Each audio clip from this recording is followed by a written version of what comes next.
मी Sunil Maske 24 Maharashtra breaking news मध्ये आपलं स्वागत। महाराष्ट्रामध्ये या हत्या घडवणारा आता कोण आहे तो आता शोधून काढला पाहिजे। संतोष देशमुखांची ज्याने हत्या केली तो वाल्मिक कराड, त्याला अटक झालीच पाहिजे।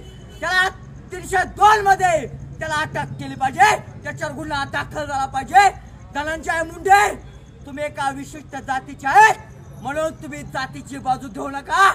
धनंजय मुंडे स्पष्टपणे मीडिया समोर काय म्हणतात, जवळजवळ सर्व गुन्हेगारांना अटक केले। धनंजय मुंडे जो अक्कल, त्या अक्कलला अजून अटक केली नाही।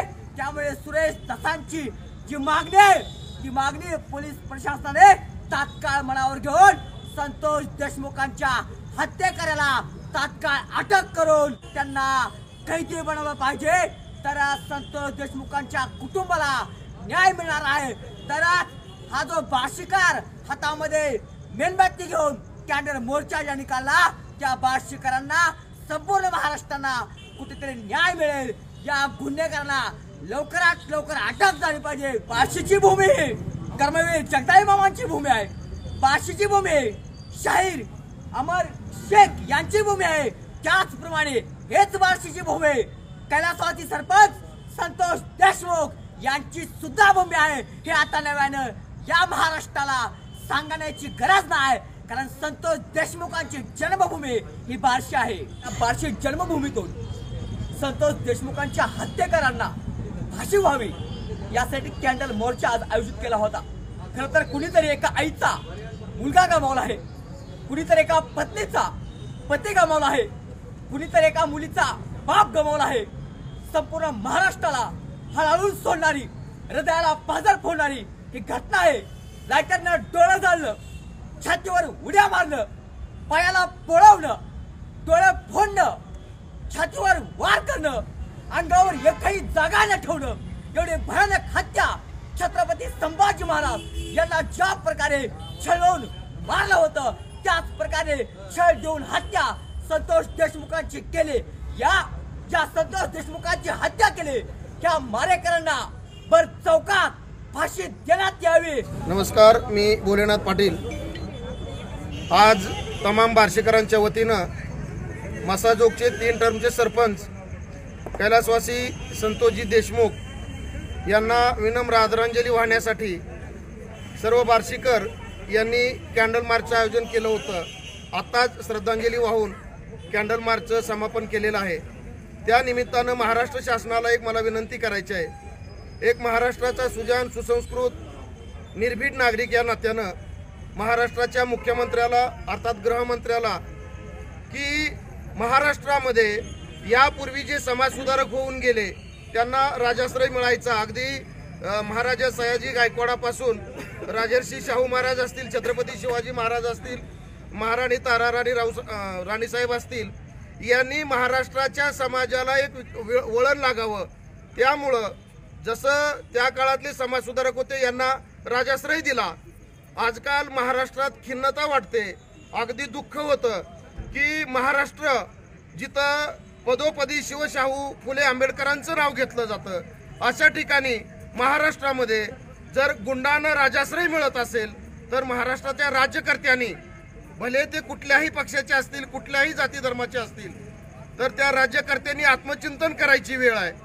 जर एखाद्या जिल्ह्यामध्ये एखाद्या तालुक्यामध्ये 300 हायवा वाळू बेकायदेशीर वाळू उपसा करण्यासाठी चालत असतील तर तुमचं प्रशासन, पोलीस प्रशासन, पोलीस अधिकारी, महसूलचे कर्मचारी, अगदी कलेक्टर पासून तहसीलदार पर्यंतचे सगळे, मग सर्वसामान्याला तुमच्या कायद्याचा बडगा दाखवणार का?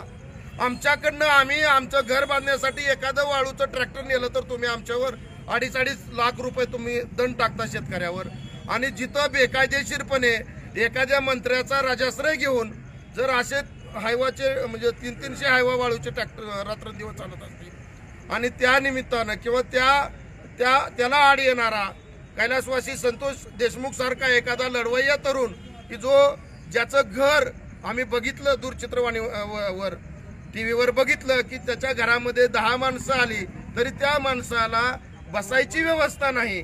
इतक्या हालाकीच्या परिस्थितीत म्हणजे सर्व आयुष्य समाजकार्यासाठी वाहून देणाऱ्या माणसाचा दिवसा ढवळ्या निर्घृण खून जर होत असेल तर सर्वसामान्यांनी कायदा हातात घेतला तर पुन्हा तुमचं दीड दमडीचं पोलीस किंवा महसूलचं प्रशासन असेल किंवा कुठल्याही कायद्याला सर्वसामान्य जनता मग भीक घालणार नाही.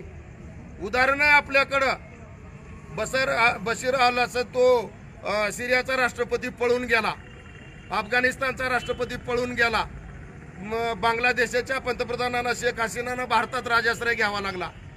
जर जनता पेटून उठली तर तुमचं काहीही खरं नाही. तर कळकळीची हात जोडून विनंती आहे माझी प्रशासनाला, महाराष्ट्र शासनाला, पोलीस खात्याला, गृह मंत्रालयाला की जो कोणी आरोपी असेल तो धनंजय मुंडे असो नाही तर त्याचा बाप असो आणि तो कुठल्याही पक्षाचा असो, तुम्ही तात्काळ कारवाई करा आणि असे राजाश्रयाखाली चालणारे धंदे तात्काळ बंद करा. अन्यथा महाराष्ट्राला संत ज्ञानेश्वराची ज्ञानेश्वरी माहीत आहे, संत तुकारामांची गाथा माहीत आहे, पण छत्रपती शिवरायांची तलवार सुद्धा माहीत आहे. ती तलवार आम्हाला तुम्ही बाहेर काढायला लावू नका एवढी कळकळीची विनंती करतो आणि थांबतो. जय भवानी, जय शिवराय. महाराष्ट्र हा राजकारणात एक अगदी सुसंस्कृतपणा पाळतो आणि जर आपण बघितलं राजकारणातून ज्या हत्या होतात त्या खरोखर निंदनीय असतात. परंतु राजकारणातल्या हत्यातली स्वर्गीय संतोष देशमुख यांची जी हत्या निर्घृण झाली, मानवतेला काळिमा फासणारी झाली. खरं तर आपलं महाराष्ट्रातील राजकारण हे कधी जाती आधारित राजकारण नव्हतं, यापुढेही नसणार आहे. शिवाजी महाराजांनी राजाच्या पाटलांना चुकला म्हणून तो माझ्या जातीचा आहे म्हणून त्याला कधी लपवण्याचा प्रयत्न केला नाही. तसंच आता देशमुख साहेबांनी जे सोनवणे नामक मागासवर्गीय दलित युवकांच्यासाठी बाजू मांडण्यासाठी गेले आणि तू बाजू का मांडली म्हणून तुझ्या पुढच्या 7 पिढ्यांना आदल घडवतो असं जे घृणास्पद कृत्य झालेलं आहे. आणि अशा कृत्याला जर कोणते राजकारणी माझ्या जातीचा आहे म्हणून जर कोण पाठीशी घालत असतील तर ते सुसंस्कृत महाराष्ट्राच्या राजकारणाला काळिमा फासणार आहे. आणि मी या निमित्तानं सरकारला विनंती करतो, असे जे कोणते राजकारणी असतील की माझ्या जातीचा आहे म्हणून मी त्याला संरक्षण करतो, तसं पाहायला गेलं तर ही मानवतेला संबंध काळिमा फासणारी गोष्ट आहे. संदीप क्षीरसागर असतील, जितेंद्र आव्हाड असतील, यांनी कोणत्याही माझ्या जातीचा पातीचा असा विषय कोणता नाही घेत, पण ते कृत्य जे होतं ते मानवतेला काळिमा फासणारं कृत्य होतं. माझी सरकारला स्पष्ट विनंती आहे, या निमित्तानं धनंजय मुंडे असतील किंवा त्यांचे कोण साथीदार असतील त्यांना तुम्ही जेरबंद तात्काळ केलंच पाहिजे. परंतु माझी सरकारला विनंती आहे, या तपास पूर्ण प्रक्रियेमध्ये धनंजय मुंडेचा दुर्नव्हे एक थोडासुद्धा संबंध असू नये, जेणेकरून हे मानवतेला जे काळिमा फासणारं कृत्य झालंय याला भविष्यात असं कोण पाठमोरं घालण्याचं कोणी धाडस करू नये. आणि महाराष्ट्राची उज्ज्वल जी राजकीय परंपरा आहे, सुसंस्कृतपणा आहे, तो या निमित्तानं परत एकदा राज्य सरकारला विनंती आहे की आपण हे दाखवून दिलं पाहिजे. हा महाराष्ट्र खरंच पुरोगामी आहे. या महाराष्ट्रात कोणत्याही अमानवीय कृत्य जातीआड लपवलं जात नाही आणि या गुन्हेगारांना जास्तीत जास्त कठोर शिक्षा व्हायला पाहिजे, नव्हे तर त्यांना फाशी व्हायला पाहिजे, असं या ठिकाणी या कॅन्डल मोर्चेच्या निमित्तानं मी सरकारला विनंती करतो आणि इथं थांबतो. संबंध महाराष्ट्रामध्ये मस्साजोग येथील सरपंच संतोष देशमुख यांची हत्या आणि एकूणच महाराष्ट्रामध्ये मोठ्या प्रमाणामध्ये गदारोळ सुरू झाला. त्याचे पडसाद ज्यांनी आपल्या गावासाठी एक आदर्श पुरस्कार मिळवले आणि त्याची अशा पद्धतीने झालेली निर्गुण हत्या, खरं तर महाराष्ट्रातील ग्रामपंचायती म्हणतो आपण, ग्रामसभेचं स्वरूप हे खऱ्या अर्थानं तुम्हाला मी सांगतो संसदेच्या स्वरूपासारखं मांडलं जातं. आज हा दिवस, त्यांच्या हत्येचा दिवस या महाराष्ट्रातल्या ग्रामपंचायतींनी तुम्हाला मी सांगतो काळा दिवस म्हणून पाळला गेला पाहिजे. ज्या पद्धतीनं हे जे काही चित्र आहे, पुरोगामी महाराष्ट्र चित्र आहे, हे त्याचं चित्र कशा पद्धतीनं विचित्र झालेलं आहे हे आज संबंध भारत देशाच्या पुढं जगाच्या समोर या ठिकाणी आलेलं आहे. त्या निमित्ताने या ठिकाणी लोकांच्या समोर आणल्या. पण माझं तमाम लोकांना विनंती आहे की ज्या पद्धतीचं एक प्रशासनाचं, पोलीस प्रशासनाचं नेक्सस या गुंडांबरोबर झालं गेलेलं आहे, ही बाब अत्यंत धोकादायक आहे. आपल्या येणाऱ्या पिढीसाठी ही सतावणारी गोष्ट आहे.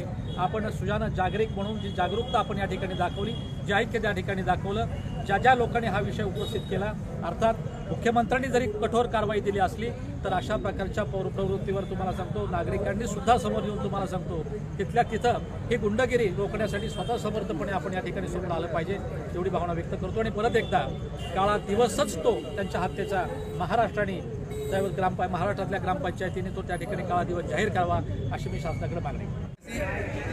सरपंच सन्माननीय संतोषजी देशमुख यांना बार्शीकरांच्या वतीने या ठिकाणी श्रद्धांजली अर्पण करण्यात आलेली आहे आणि निषेध व्यक्त करण्यासाठी विश्वभूषण डॉक्टर बाबासाहेब आंबेडकर यांच्या पुतळ्यापासून कॅन्डल मार्चचं आयोजन या ठिकाणी केलं आणि छत्रपती शिवाजी महाराज यांच्या पुतळ्यापाशी या कॅन्डल मार्चचा आपण समारोप केलेला आहे। शासनाला आम्ही या माध्यमातून एक विनंती करतोय किंवा इशारा देतोय की कृपया 9 तारखेपासून आत्तापर्यंत मारेकरांचा शोध हे शासन जर घेऊ शकलं नाही तर यासारखी खेदाची गोष्ट महाराष्ट्रामध्ये आत्तापर्यंत आम्ही कधीही पाहिली नाही। आज संतोषजी देशमुख यांचा खून ज्या निष्ठुरतेने त्या ठिकाणी केला आहे, ज्या माणूसपणे त्यांना उचलून नेण्यात आलं, ज्या माणूसपणे त्यांना मारहाण करून सलग 1.5 तास त्यांच्यावरती आघात करून त्यांना मारहाण करण्यात आल्यानंतर सरकारच्या निदर्शनामध्ये प्रत्येक गोष्ट सर्व पक्षातल्या लोकांनी, सर्व आमदारांनी, बीड जिल्ह्यामध्ये ज्या ज्या पक्षातले जे आमदार म्हणून इलेक्टेड आमदार आहेत त्या सर्वांनी एक स्वच्छ पद्धतीने त्यांना असं सांगितलं की बाबा हा जो खून आहे तो कशाच्या माध्यमातून झाला आहे। बीड या ठिकाणी केज या ठिकाणी आवादा कंपनीची पवनचक्कीचा जो प्रोजेक्ट त्या ठिकाणी चालू आहे त्याच्या माध्यमातून त्या ठिकाणी शेजारच्या गावचे, आसपासच्या गावचे जी लोक त्या ठिकाणी येत आहेत आणि कंपनीला डिस्टर्ब करतायत। संतोष देशमुख यांच्याबद्दल सांगायचं म्हणलं तर गेले 15 वर्ष झालं ते सरपंच त्या गावचे आहेत। अतिशय समाजकार्य मनापासून करत असताना ज्या आवादी कंपनीच्या ठिकाणी सुरक्षा गार्ड म्हणून सोनवणे त्या ठिकाणी काम करत होते, आताचे ज्यांच्यावरती आरोप आहेत खून केल्याचे, ही सर्व माणसं त्या कंपनीच्या दरवाजाकडे गेले आणि त्या ठिकाणी कंपनीमध्ये प्रवेश करून देण्यासाठी सोनवणे या दलित मित्राला मारहाण करण्यात आली। तर गावचा सरपंच या नात्यानं सोनवणे यांनी त्या ठिकाणी सरपंच साहेबांना विनंती केली की अशा पद्धतीचं वातावरण या ठिकाणी होतंय, कृपया आपण यात लक्ष घालावं।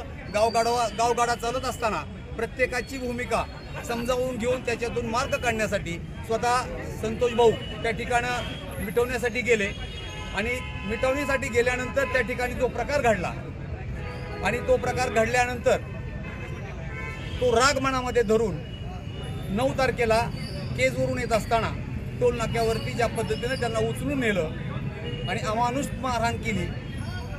या ठिकाणी महाराष्ट्र शासनाचं अधिवेशन नागपूर या ठिकाणी चालू आहे। माननीय आमदार सन्माननीय सुरेशजी धसाहेब यांनी अतिशय व्यवस्थित पद्धतीनं सभागृहाच्या पटलावरती तो विषय मांडला। खून कशा पद्धतीनं केला, अपहरण कशा पद्धतीनं केलं गेलं, किती पद्धतीची मारहाण झाली आणि संपूर्ण सभागृहाला त्या ठिकाणी त्यांनी लक्षात आणून दिलं। तरी सुद्धा आज गृह खातं त्या कुठल्याही गोष्टीची दखल न घेता आरोपी आजही मोकाट सुटलेले आहेत आणि मोकाट सुटलेल्या आरोपींसाठी कुठल्याही पद्धतीची कार्यवाही आतापर्यंत अद्याप करण्यात आलेली नाही। तरी माझी मुख्यमंत्री साहेबांना विनंती असेल की गेले 10 वर्षामध्ये 7.5 वर्ष आपण सत्तेत आहात, 7.5 वर्षापैकी 5 वर्ष सलग आपण गृहमंत्री आहात आणि आता राज्याचे आपण मुख्यमंत्री आहात। माझी बार्शीकरांच्या वतीने एक विनंती या ठिकाणी मी करतोय की कृपया कसल्याही परिस्थितीत तुम्ही 2 दिवसाच्या आतमध्ये जर हे मारेकरी पकडले नाहीत तर एक बार्शीकर या नात्यानं या ठिकाणी आम्ही सूचना देऊ शकतो किंवा इशारा देऊ शकतो। तर इथून पुढचं जे बार्शीकरांचं जे आंदोलन असेल ते बेमुदत महाराष्ट्र बंदचं आंदोलन असेल। जोपर्यंत आरोपींना तुम्ही अटक करत नाही आणि त्यांना फाशीची शिक्षा जोपर्यंत देत नाही तोपर्यंत संपूर्ण महाराष्ट्र हा बेमुदत बंद असेल, याची कृपया सरकारने नोंद घ्यावी अशी मी विनंती, माझा इशारा आपल्याला देतोय। एवढंच मी बोलतोय आणि सन्माननीय कैलासवासी माजी सरपंच संतोषजी देशमुख यांच्या आत्म्यानंतर शांतीला भावी याच्यासाठी हा कॅन्डल मार्च या ठिकाणी आयोजित केला होता। बार्शीकरांच्या वतीनं आम्ही त्यांना श्रद्धांजली अर्पण करून या ठिकाणी माझे 2 शब्द थांबतो। देशमुख बार्शीचे भूमिपुत्र, सध्या वास्तव्य त्यांचं मस्साजोग तालुका केज जिल्हा बीड या ठिकाणी होतं। माणुसकीला काळिमा फासणारी घटना 9 डिसेंबर रोजी घडली। महाराष्ट्रामध्ये आदर्श सरपंच म्हणून ज्यांचा बोलबाला होता असे स्वर्गीय संतोष देशमुख यांची निर्घृण पद्धतीनं हत्या करण्यात आली।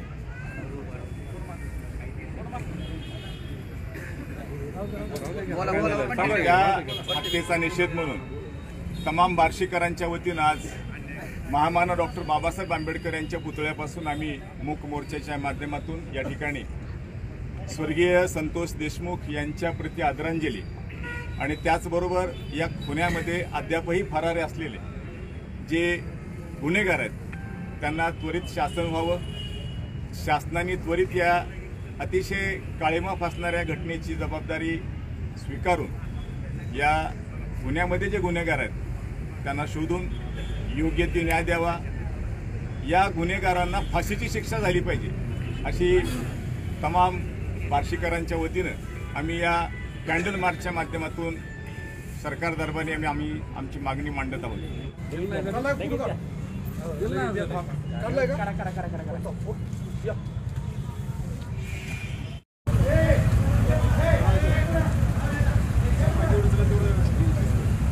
कैलासवासी सरपंच संतोष देशमुख यांची जन्मभूमी बार्शी आहे आणि या बार्शी शहरातून कैलासवासी संतोष देशमुख यांच्या जन्मभूमीतून त्यांच्या कुटुंबांना न्याय मिळावा म्हणून तसेच त्यांची ज्यांनी निर्गुण अशा प्रकारची हत्या केली त्या हत्येकऱ्यांना फाशीची शिक्षा झालीच पाहिजे या मागणीसाठी बार्शी शहरातून हा कॅन्डल मोर्चा आयोजित केलेला आहे। आपण पाहता या ठिकाणी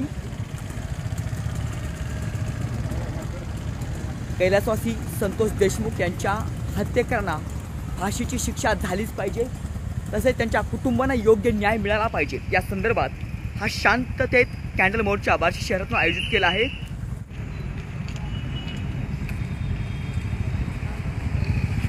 संतोष देशमुख यांच्या मारेकऱ्यांना फाशीची शिक्षा झालीच पाहिजे, त्यांच्या कुटुंबांना न्याय मिळालाच पाहिजे या प्रमुख मागण्यांसाठी बार्शी शहरातून संतोष देशमुख यांच्या जन्मभूमीतून हा कॅन्डल मोर्चा निघालेला आहे।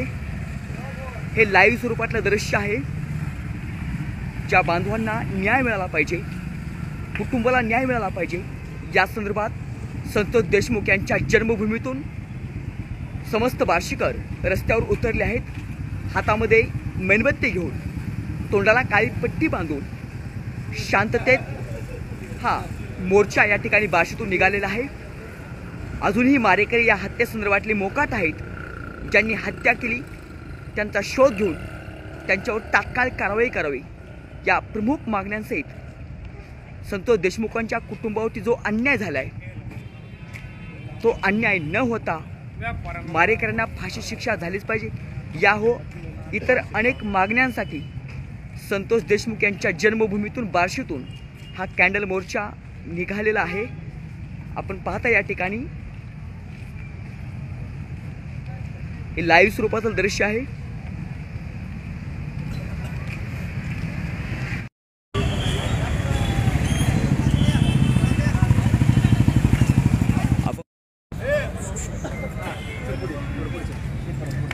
बार्शी शहरामध्ये हा या ठिकाणी